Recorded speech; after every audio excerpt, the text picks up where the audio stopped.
Okay, thank you so much for your patience in getting started. I want to go ahead and kick things off today and welcome you to the, excuse me, to the second webinar in our Job Search 2.0 series. My name is Becca Shelton, and I'm an assistant director in the Career Services Office at the University of Richmond.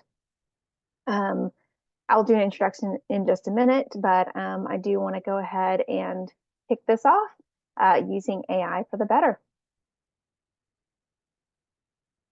So this was a fun one for me to research. I really enjoyed learning more about this as AI has become much more prominent in probably our everyday lives, or if you're not using it a lot, maybe you're kind of wondering what it's all about. So we'll explore all those topics today. So we, if anybody is having audio issues, or if you're not hearing me very well, just throw that in the Q&A because I think that chat is disabled, unfortunately. So to kick things off, what we'll be doing is we'll be talking about, first of all, sort of what is AI? What does it look like now? Because it's been around for a long time. So I always like to start off with foundational stuff. If you've been to any of my webinars in the past, I think the kind of the context, the background, the why is really important here. So we'll be talking about that, and then we'll be doing some really diving into using it for you, right? How can this be helpful for you? Resumes and cover letters, interviews, those kinds of things. Then we'll be talking about how can you use it in the hiring process, and how might you see this as an applicant, how the recruiters are using it in their hiring process and ways that you can work around that. And then we'll just be talking a little bit about legal limitations and ethical considerations for using AI with with these things, because I think I'd be remiss without talking about that, because AI is a great tool, but it is there does have some limitations. So for our time together today, if you've got questions for me, I do have pauses for questions throughout the presentation. But if you have questions for me, throw them into the Q&A portion, and I will get to them when we get to those pauses. Additionally, if you have questions for me, follow up, I can be reached at the email address below or the phone number. That's my direct line on campus.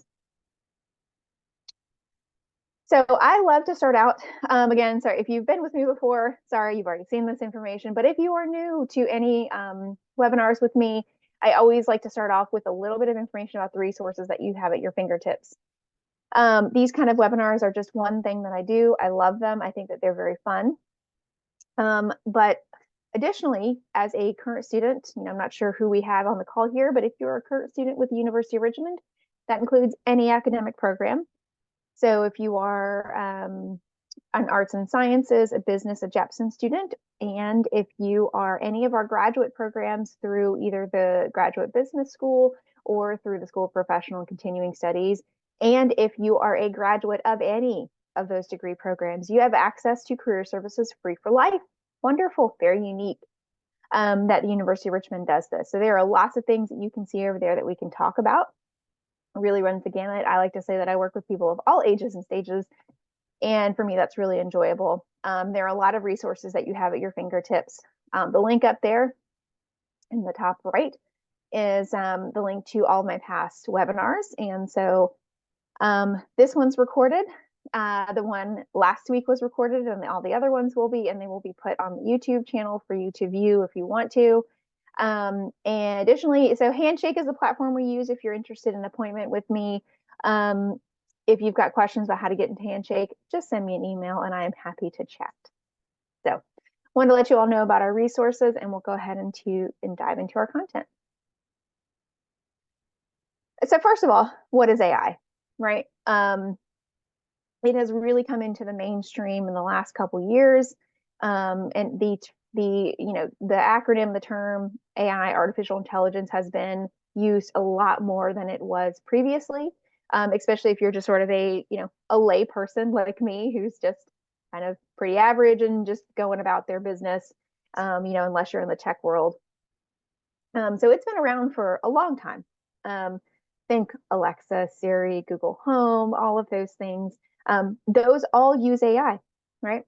But what really, again, brought it into the mainstream is ChatGPT, right?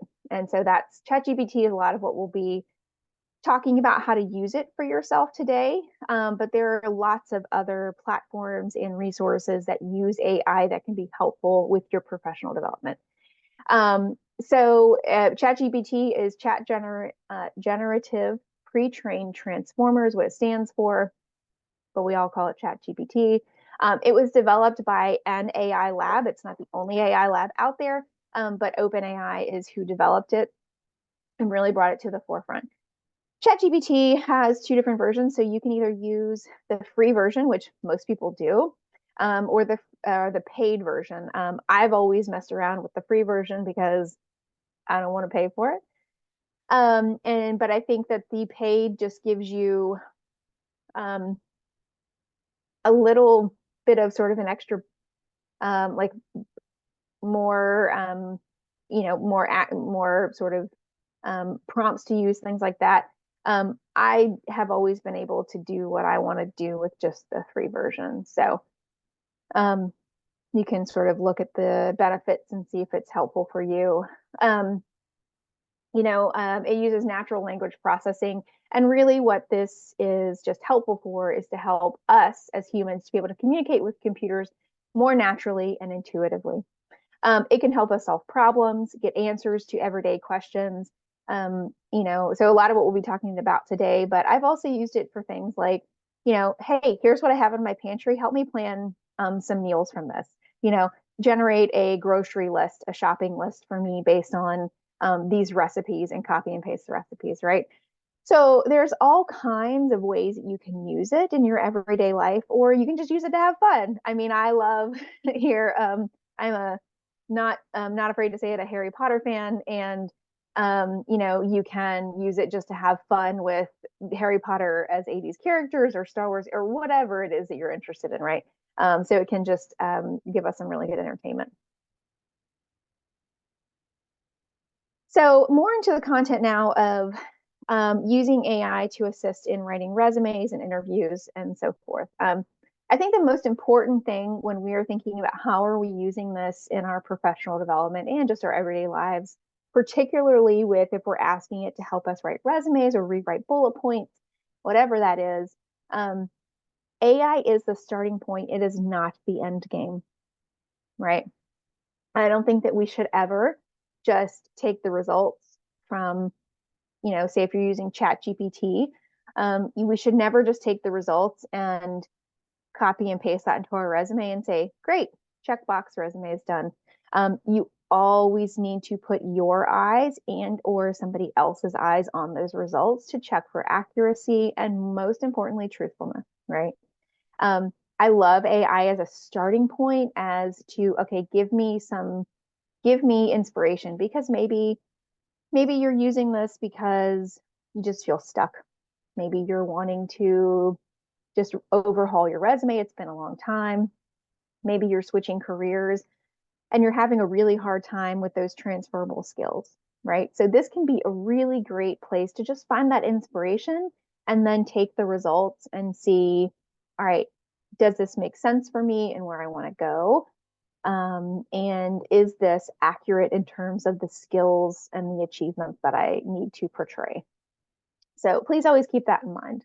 But I love it as a tool. It's one of the tools in our toolbox here. So again, it can save you time, right? So it can help you generate content based on the information you provide.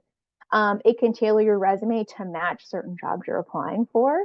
It can help you identify strengths that are there, but maybe you're just feeling stuck and you're not really seeing them at this point. And suggest skills and experiences that you are overlooking that might be relevant to those jobs you're applying for. It can also help you generate content ideas and review your resume for punctuation and grammar errors. I've been in plenty of situations before in the past where I have looked at my resume more times than I care to think about, and I've missed really easy grammar or punctuation errors when another person looks at it once and finds them, right? So it can really help you with those types of simple things that are, could be easy disqualifications on a job application. Um, and so again, great for if you're stuck starting over or just want to make some changes. Now, again, a lot of what we'll be talking about today in terms of like how to use this to help with resumes, interviews, job searches, a lot of it's going to be focusing on using Chat GPT with prompts and helping it generate information for you. But of course, like I was saying earlier, AI shows up in a lot of different places. And so there are other tools at your disposal that have AI incorporated into them that can help you in other ways, besides what Chat GPT can do for you. So those things would be VMock, which is a plug for a resource that we have at the University of Richmond. So any current student or graduate can access VMock. And I can send out a link for that with my follow-up email to today's webinar with it, and I'll always send the slides out with it.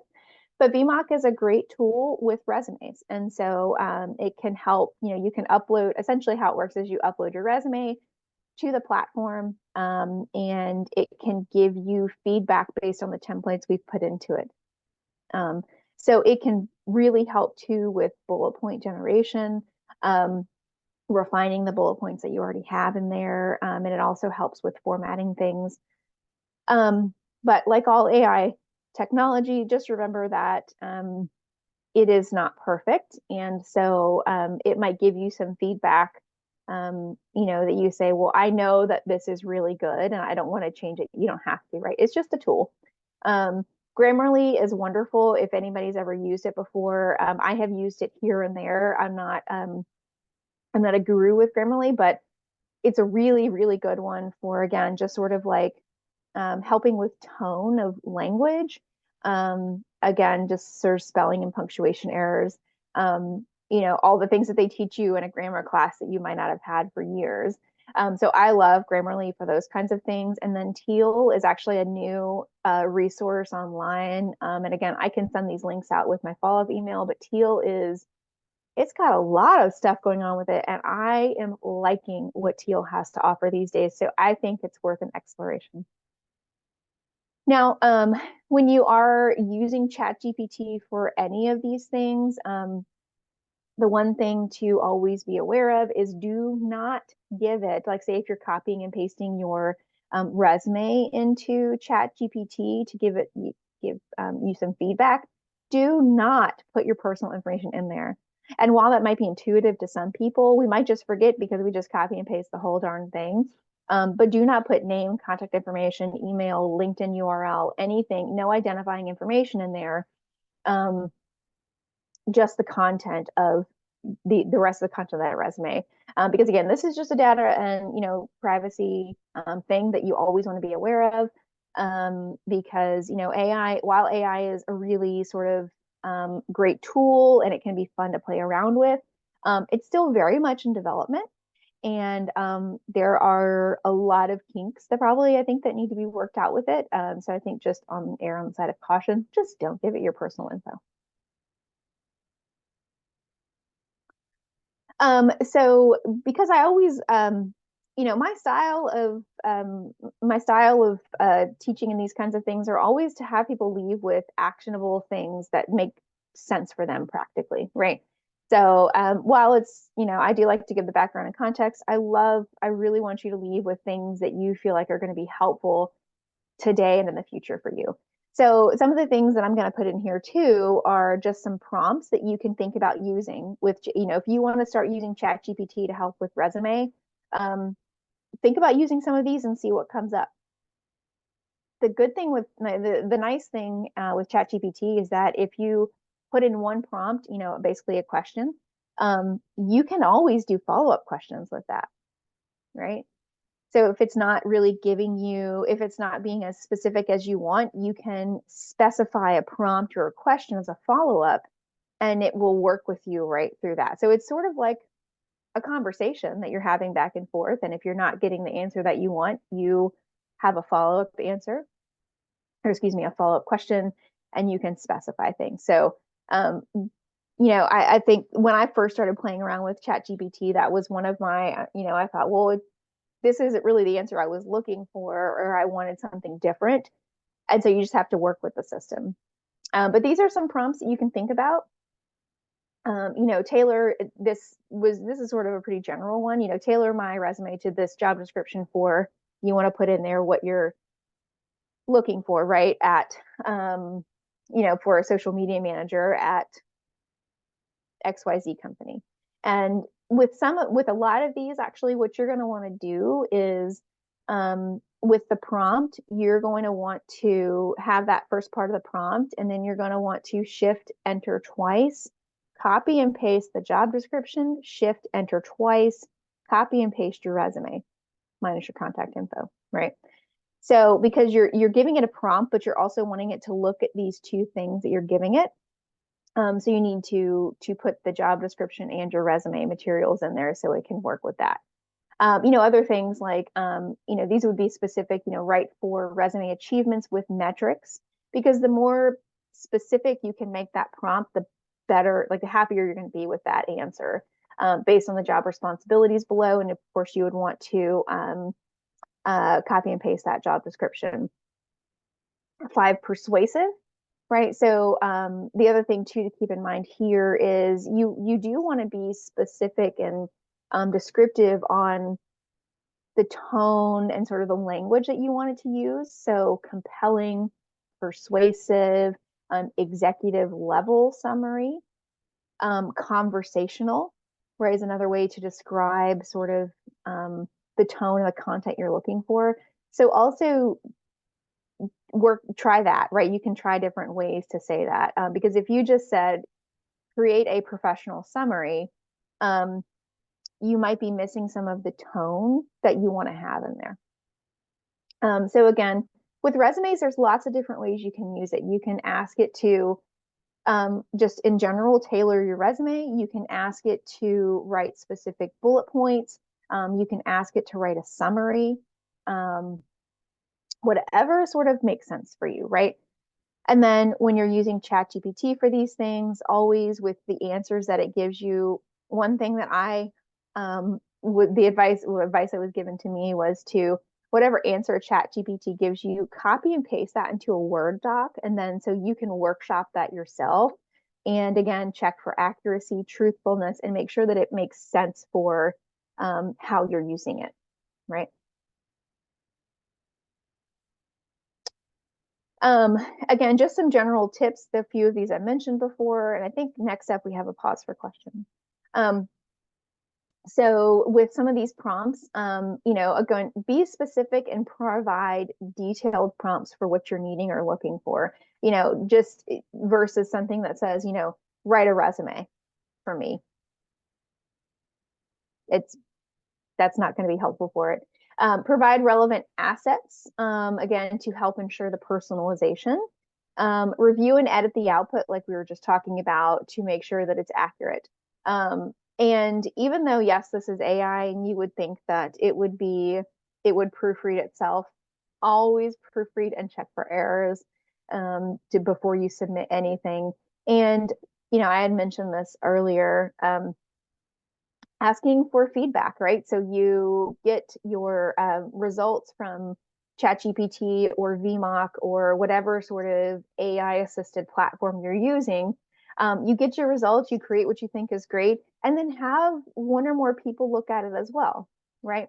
But again, I love AI assisted technology just for the purposes of, like, if this is great if you're feeling stuck, and you just want a really good starting point.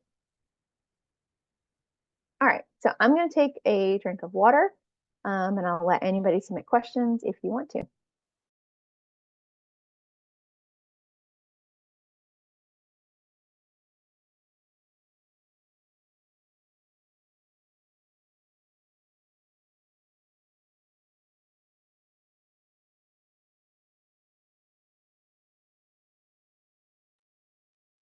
Okay, so no questions, so we will move on with our content here.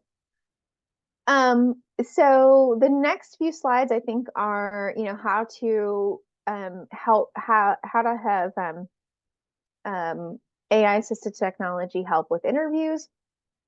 as well as with just some other job search um, things that might come up. And I think, once if you do choose to start playing around with these things, particularly ChatGPT, the more you play around with it, the more you're going to sort of understand how it works, and it can really sort of inspire other prompts and questions and ways to use it. So these are just some prompts again that you can think about getting started with interviews. I think with interviews, one of the biggest questions whenever I either chat with somebody or have a mock interview with them, it's always, what questions am I going to be asked? Um, Man, if that was a mystery that I could solve, well, I would be out of a job. But um, I would be able to make a lot of people happy. And personally, when I've been in those situations, I've always wondered, if I could just have those questions ahead of time, I could be so prepared, right? At the end of the day, no matter how much AI we use or ChatGPT, we're never going to know exactly what they're going to answer. But I love ChatGPT for giving us a much better idea, right? Because we can't ask the recruiter, the hiring manager, what they'll ask us. Um, but this is going to help us give us a much better idea, right? Um, because ChatGPT pulls from the internet, and there's some really good resources out there. Um, so again, these are just some prompts, and you might be able to tweak them based on what you specifically need to look for. Um, the other ways that you can use ChatGPT or AI assisted technology for help with the interview part of the hiring process, ask it for help with responses. So, say you put in a prompt to give you some questions based on this specific job description, because you want to copy and paste the JD in there. It gives you those. And then what you can do is, again, once you move those over to a Word doc so you have access to them, you can copy and paste those questions into ChatGPT and give it a prompt to um, help you with responses to these questions based on your resume below, right? So that ChatGPT is going to look at your resume, so your skills and achievements and accomplishments, and look at these questions and how can you formulate some answers to these questions based on your skill sets, right? So it's really fun to play around with. Help writing a follow-up email to the recruiter for the interview. And you can also, if you're in a field with more technical requirements, you can be, again, specific, kind of like you were being specific with the tone, compelling versus persuasive. You can ask it to assist with either technical interview questions or behavioral. Um, Behavioral, if it's technical, most of the time, if that's your chosen industry, you're relatively good with that. But behavioral questions are the ones that usually get people, the star stories, asking people to um, tell stories and experiences to demonstrate skill sets. So again, the possibilities are endless. I think if you start playing around with it, you'll really have fun with what you can do with this. And again, it's just a starting point. But these are some really fun prompts. What are some high level tips for a social media manager? Just see what it says. Um, if you're really feeling really nervous, I'm nervous about my next job interview. How can I present myself as confidently as possible? Because for a lot of us, if we're in this place, I mean, if we're feeling stuck, maybe we just need a reminder about that. Provide a list of common interview questions in whatever your industry is. Let's see. And this one I like to ask me the following questions one by one and wait for my response. That's kind of fun to see what happens and what it gives you. And you can also ask questions, what could I ask my interviewer in a job interview for this specific question? You can copy and paste the job description below. So again, lots of ways you can use this. I do encourage you to play around with it a little bit. Just like we had, talked about with the resume, using AI assisted technology with resumes, ChatGPT here is what I'm sort of talking about with the prompts. But of course, there's other AI assisted technology to help you with interview prep if you're interested. because knowing the questions is half of your battle, right? But then the ability to answer them and get feedback on, say, body language or tone or how much you say or like or whatever those filler words are. So through the University of Richmond, much like FEMOC, we have another resource that you can access if you are a current student or a graduate that I will send out information about, but it's called Big Interview. And it is a platform where you can go on there and you can practice specific interview questions, and it will record your answer and will give you feedback on that. And it'll give you feedback on everything from body language to tone, filler words, how you're answering the questions in terms of specificity. I love it. Big Interview is great. And it has lots of modules in there based on different industries. And so if you have any questions about that, if you want to explore it or use it, just let me know. But I think Big Interview is, again, a great resource. One of the things that that platform does is that it times your video response answers. So I kind of have a love-hate relationship with that. One, because in reality, no hiring manager is ever going to time your answer in an interview and say, cut you off at 2 minutes, right? But I think one of the advantages to the timed responses in Big Interview is that it helps you figure out how to succinctly answer your questions. Nervousness and anxiety really help us, they can propel us forward, and they can also stymie us sometimes. And for a lot of people in interviews, the anxiousness looks like rambling. 5 minutes later, and we have forgotten what the question was, right? So again, just remember that ChatGPT is great for a lot of this. There are also other ones out there that can help you with the interview process and other parts of this. So some prompts that I really like for the job search piece, just in general, because the resume and the interview are specific parts of the application and job search process, but job search itself can feel very overwhelming and daunting. And so some things that you can you can use Chat GPT for, things like use my resume in the following job description, match the top 3 skills I should address. This is really good content for, say, a cover letter. What are the high level things that you should be covering in your cover letter for this specific job application? Trying to decide whether to apply to a certain job or not and compare it, basically look at my resume and this job description and tell me how suited I am for this role. Considering a career shift, and really thinking about what skills with this career shift should I be highlighting. So again, there's lots of different ways that you can take this that I think are really creative and can help with giving you some inspiration to start. I think next up, let me see, is pause for questions. Yeah. So I see I have a couple in there. Let's get to it. All right. Let's see. So somebody asked, is there a specific format for entering your resume and job post so that the AI can differentiate between them and the rest of the prompt? Oh yeah, absolutely. Again, it's just that shift enter enter. Because if you wrote a prompt for it, um, whatever that prompt is, and you hit enter with ChatGPT, that's going to send it to the ChatGPT.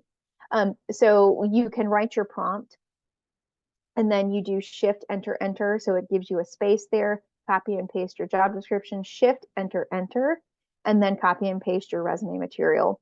And I mean, that's one of the nice things about ChatGPT and generative AI is that it's pretty smart in figuring out those types of things. And so in the follow-up question to that was, do you have to copy and paste your resume job description for every new prompt? Not necessarily.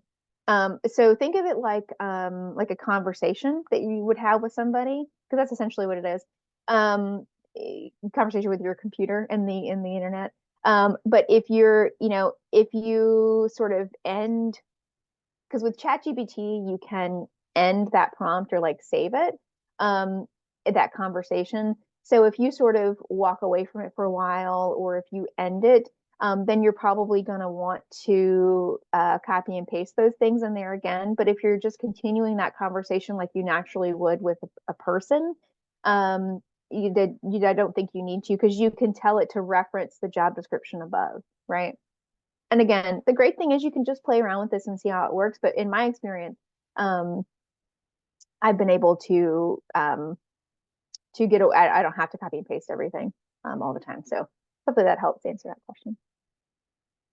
Mhm. All right, we have a few more in here. I love it. Thanks for your interest.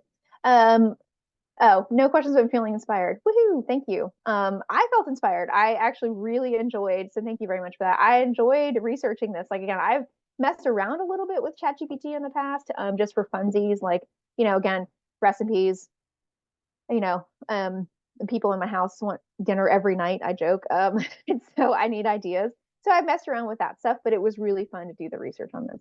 Um, what's been your experience using the AI feature built into LinkedIn? Oh, I love that question. Um, so if you want to follow up with specifically what you're talking about, the AI feature, um, I have messed around a little bit with the interview prep. I'm not sure if that's what you're asking about.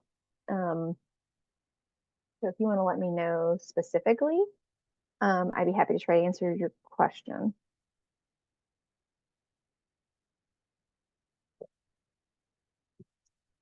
Um, and we'll come back to that. But that is a really good question because um, LinkedIn certainly does. Again, I'm familiar with the interview prep and updates profile. Yeah.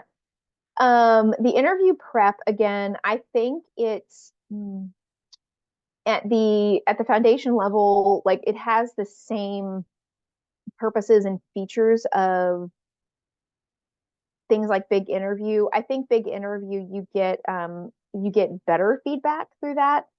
It's been a minute since I've looked at the interview prep portion, but it has good questions to think about. Um, I think it is limited in the types of sort of industries or roles it gives you questions for. I think with something like Big Interview, you might have a more expansive list for things like, for example, like administrative or professional roles versus marketing roles versus finance roles. Like, I think those types of options with the LinkedIn interview portion is just a little bit limited. But in terms of what you can do with it, I mean, you certainly like you can record yourself practicing an answer and get feedback on it. And so in terms of functionality, I think it functions a lot of the same ways. I just think in terms of the type and amount of content you get might be a little limited. But I mean, even if you have the free version of LinkedIn, so not the premium paid version, you can still play around with the interview feature and just see if it'll meet your needs. But that's sort of my thoughts on that. I love it. Good questions. All right, we're going to wrap up a little bit here. And there was some content that I just did not get time to make slides for that I do want to touch base on. So the applicant tracking systems, because much of what we have been talking about so far is how you can use AI and ChatGPT to your advantage, to help you get inspired, sort of get out of that stuck place.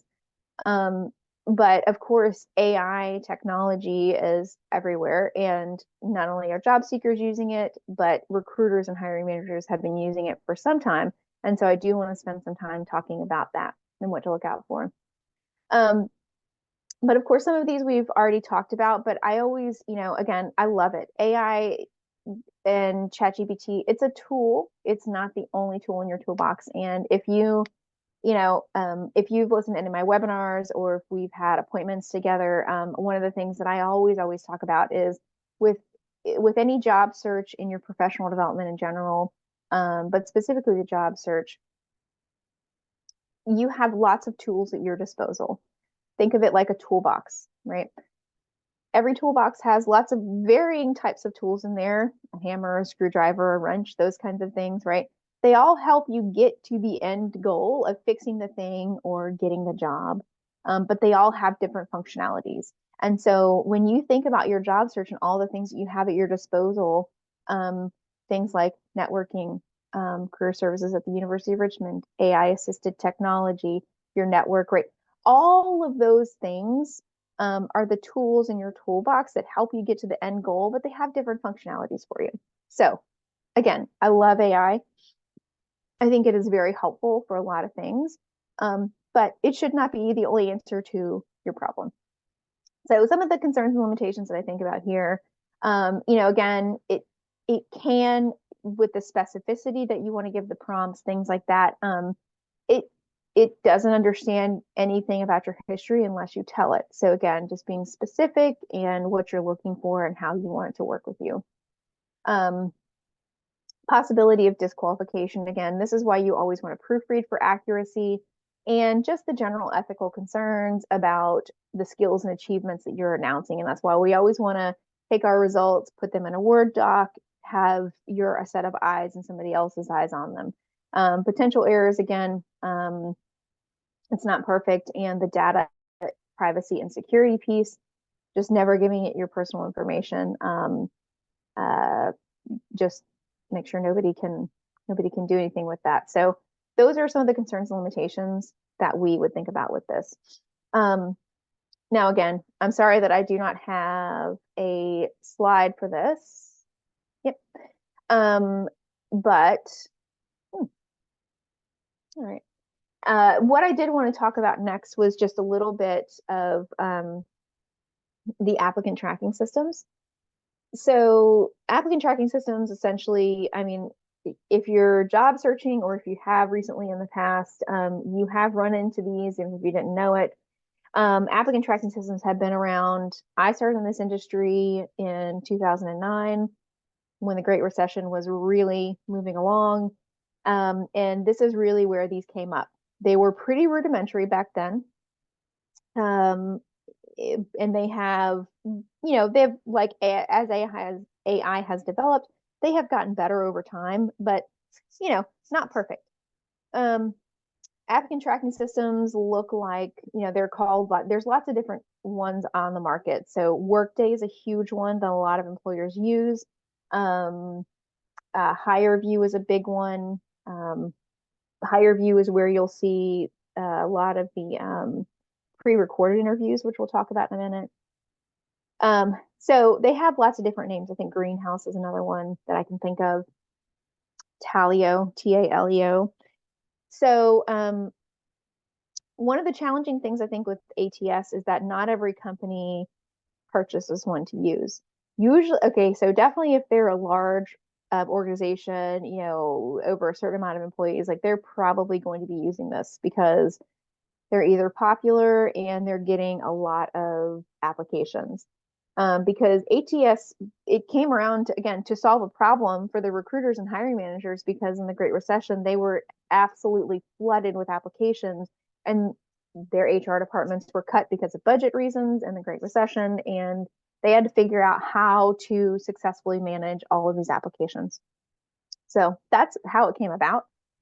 Again, it's gotten a little bit better. And so essentially, the way that the majority of recruiters use applicant tracking systems is to scan through. So you use the AI technology to scan through the documents, typically just resumes, sometimes resumes and cover letters, but whatever materials you use to apply for a job.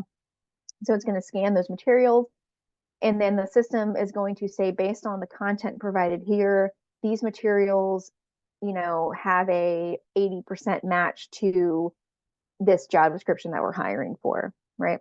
So as a recruiter, what I would do on the human side of that using this technology, I would say, I'm hiring for an associate role. From the job description, these are the keywords, skills, phrases, whatever, like this is the match, this is the content I want to match the materials on. And so I can set it to say I want an 80% match, 85% match, whatever that might be. And this is basically how it's going to work.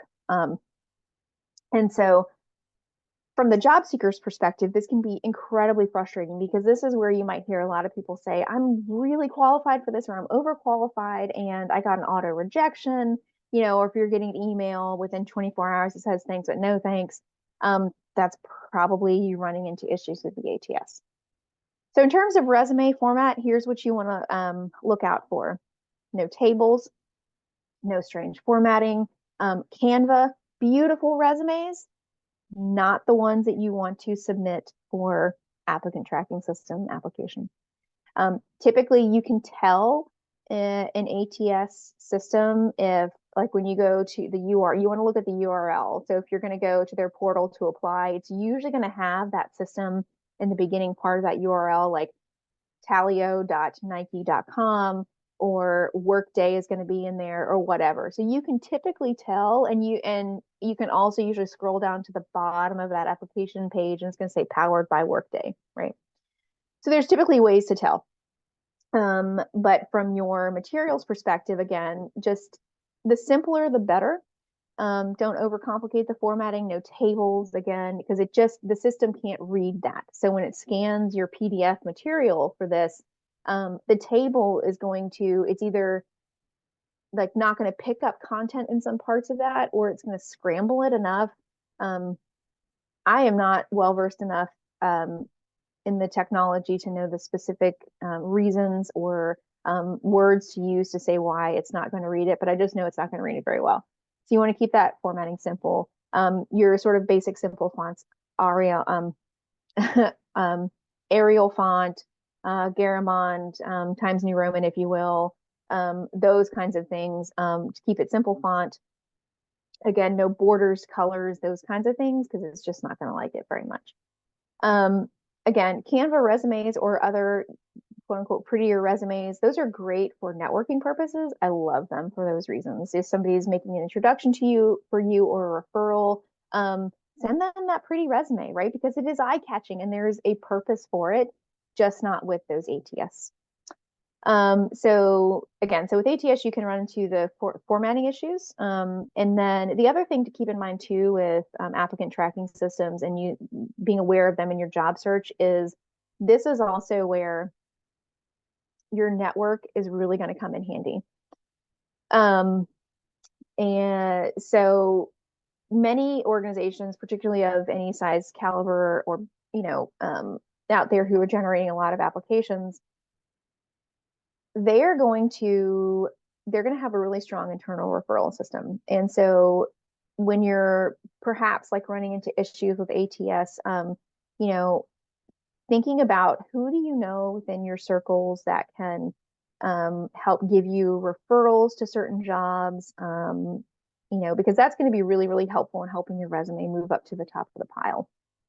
And I know that was just sort of skimming the surface. I am happy to talk to you more about, using your network for the referral process, and just using it to help your application move up in the way. But I think using those things conjunctively, again, those are tools at your disposal, and you use them all symbiotically to help get to the end goal of getting the job. And so, you might very well be applying for places with applicant tracking systems, really competitive, but having that internal referral from a current employee is going to be really, really helpful in, getting your resume moved up to be seen, because it's going to put you, typically with a referral program, it's going to, when you apply through a specific link that somebody sent you, that's going to put your resume into a certain bucket for that recruiter. And that's going to be a bucket that's not the general public, right? So very helpful thing to think about with that. We do have a question here, so thank you for that. Are there specific things like formatting, for example, that each of the ATS systems would have different preferences? Not really, no. Because just the readability of it, how it scans and picks out the information, the content from your resume, that's not really going to be that different. So you can, again, depending on what you're looking at, Workday versus Talio versus Greenhouse or whatever, if you have the same type of formatting, it's going to be okay for the other ones. But that was a great question. That would be way too complicated. my thoughts on ATS are, I don't, I wish they weren't here, because I do remember the day before ATS and applying with paper resumes. And so, you know, certainly it does add another layer of complications to things, but the more that we can understand them, essentially we're playing their game, right? They're not going anywhere, unfortunately. We just have to figure out how to play with them in the sandbox. So, what I will do after we end things, perhaps today, maybe tomorrow. I will send out a follow-up email with the slides and then some supplemental information that's helpful. Again, the links to VMOC and Big Interview and instructions for getting into those if you want to explore those platforms, as well as some additional information on applicant tracking systems. And I'm really sorry I did not get a chance to put those slides in here. But again, talking about AI technology, I would be remiss without mentioning the applicant tracking systems as something to be aware of and to look out for and make sure that your resume is formatted that way. When you're using ChatGPT, if you're going to be using that for resume generation or help with, bullet point content, things like that. Again, just copying and pasting those into a Word doc, and then you can edit the format as you see fit. Even if if you want to explore VMOC a little bit for resume, that is going to give you an applicant tracking system friendly format of your resume. So I will leave it there. I will, if anybody has any last minute questions, feel free to pop them in the chat. But I do really appreciate you all spending your time with me today. Again, I hope that this was, I really feel like this was just scratching the surface on ChatGPT and AI assisted technology and how you can use it in your job search and for other, resumes and interviewing.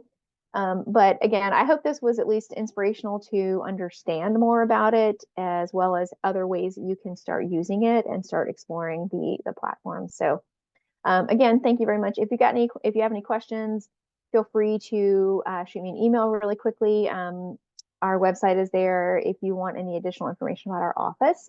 And if you are interested, the next two webinars in this series as we wrap up February they're focusing on LinkedIn. And so next week is going to be talking about building powerful profiles in LinkedIn because, much like applicant tracking systems, whether or not you like LinkedIn, it's here to stay. I think it's going to have some longevity. And the one thing I will say about LinkedIn is that in no way will I ever say that everybody has to have, if you're a person in the workforce, that you have to have a LinkedIn. You do not have to. I think it is a wonderful tool. Again, one of those tools in your arsenal, in your toolbox of job search and professional development. And it has a lot of functionality. So if you want to know more about that, we will be exploring those topics. So again, next week we'll start off with the powerful profiles. So how can you really make that stand out for yourself? And then the week after that, so our last week of the webinar series, we will be doing more of a deep dive into some of the other functionalities, as well as how to help you use this to stand out in the job search process. So again, thank you very much for your time, and I really appreciate you all being with me today, and I will perhaps see you in the following weeks.